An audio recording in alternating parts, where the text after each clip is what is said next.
Halo semuanya, perkenalkan aku Rana dari Siombing dengan NIM 2301020009. Nah, di sini saya ingin menjelaskan beberapa algoritma.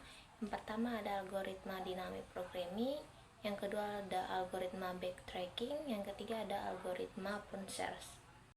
Oke, yang pertama kita masuk ke dynamic programming atau DP. Dynamic programming atau DP adalah metode pemecahan masalah dengan cara menguraikan solusi menjadi sekumpulan langkah atau tahapan. Sedemikian sehingga solusi dari persoalan dapat dipandang dari serangkaian keputusan yang saling berkaitan. Tujuannya adalah menghindari perhitungan berulang dengan menyimpan hasil dari submasalah yang sudah diselesaikan. Cara kerja dynamic programming ini ada dua. Yang pertama ada top down, yang kedua ada bottom up. Nah, untuk top down ini adalah pendekatan ini memecah masalah besar menjadi submasalah yang lebih kecil secara rekursif dan menyimpan hasilnya untuk menghindari perhitungan berulang. Nah, yang kedua ada bottom up, yang dimana pendekatan ini menyelesaikan submasalah yang kecil terlebih dahulu dan menggunakan hasilnya untuk menyelesaikan submasalah yang lebih besar hingga mencapai solusi akhir. Oke, untuk contoh kasusnya di sini saya mengambil Fibonacci, yang dimana kasusnya itu adalah diberikan sejumlah koin dengan nilai tertentu dan target jumlah uang. Cari jumlah minimum koin yang diperlukan untuk mencapai jumlah tersebut dengan memiliki koin dengan nilai 1, 3, 5 dan targetnya sama dengan 11. Berapa jumlah minimum koin yang bisa digunakan agar totalnya menjadi 11. Nah, di sini bisa dilihat pada codingan tersebut yang dimana kita memiliki koinsnya itu cuma ada 1, 3, dan 5, yang dimana kita harus mencari nilai koins yang targetnya itu harus 11 gitu. Nah, jadi di sini outputnya itu ada 3. Yang pertama itu ada untuk penyelesaiannya itu ada 5, 5 dan 1. Jadi hasilnya 5 tambah 5 sama dengan 10 tambah dengan 1, 11. Jadi kita harus mencari nilai target 11 dengan koin yang sudah ditentukan. Oke, selanjutnya kita masuk ke algoritma backtracking. Nah, algoritma backtracking ini adalah sebuah pendekatan dalam program yang bertujuan untuk mencari solusi dari permasalahan dengan melakukan pencarian secara sistematis pada semua kemungkinan yang ada. Pencarian solusi tersebut dilakukan dengan melakukan langkah mundur atau backtracking dari salah satu langkah sebelumnya jika ditemukan solusi yang memadai. Nah, selanjutnya kita masuk ke langkah-langkah algoritma backtracking.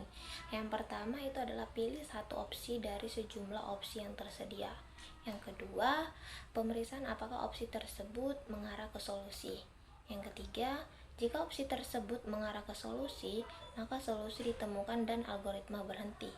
Dan keempat, jika opsi tersebut tidak mengarah ke solusi, maka algoritma melakukan backtracking ke langkah sebelumnya dan memilih opsi lain. Dan yang terakhir adalah langkah ini diulang sampai solusi ditemukan atau semua kemungkinan telah diuji.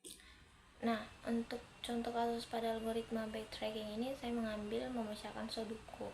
Yang dimana Sudoku ini adalah teka-teki yang bertujuan untuk mengisi kotak 9x9 dengan angka sehingga setiap baris, kolom, dan subkotak 3x3 berisi semua angka dari 1 hingga dengan 9.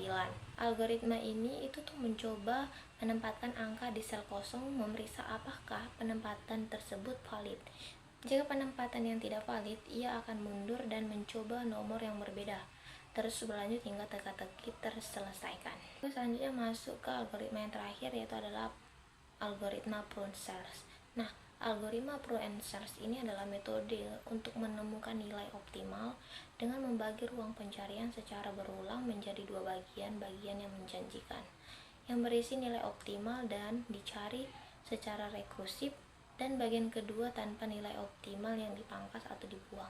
Untuk contoh kasusnya di sini saya mengambil yaitu merancang jadwal seminar. Nah, yang dimana sebuah panitia ingin menyusun jadwal seminar 1 hari dengan durasi maksimal 8 jam. Ada 7 calon pembicara, masing-masing memiliki durasi presentasi yang berbeda.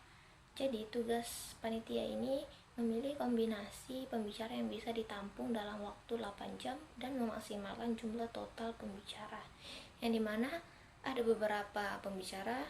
Yang untuk pembicara yang pertama atau A sama dengan 2 jam, yang B 1 jam, yang C 4 jam, yang D 3 jam, yang E sama dengan 5 jam, yang F sama dengan 2 jam, dan yang G sama dengan 1 jam. Dari 7 pembicara dan beberapa jam yang berbeda, dimana untuk kita mencari satu hari itu hanya bisa 8 jam. Jadi untuk strategi penyelesaiannya itu, yang pertama, hitung total jam presentasi sementara. Yang kedua, jika totalnya sudah melebihi 8 jam, hentikan atau tidak perlu dilanjutkan. Yang ketiga, kalau belum lebih, lanjutkan menambahkan pembicara lain.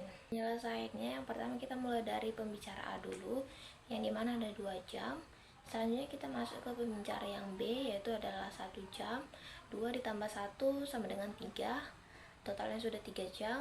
Yang keempat, kita tambah lagi pembicara C, yaitu ada 4 jam, yang dimana 3 tambah 4 sama dengan 7 jam, sudah 7 jam, dan masih ada 1 jam lagi, yang dimana kita nambahkan yang E atau yang 5 jam sama dengan 12, yang dimana ini sudah melebihi dari kapasitas yang ditentukan.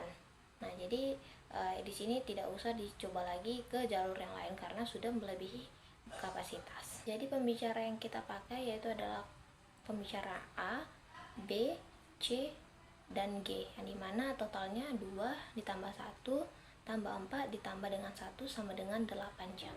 Baiklah, sekian dari penjelasan video saya. Jika ada salah, saya minta maaf. Saya akhiri. Selamat siang semuanya dan terima kasih telah menonton.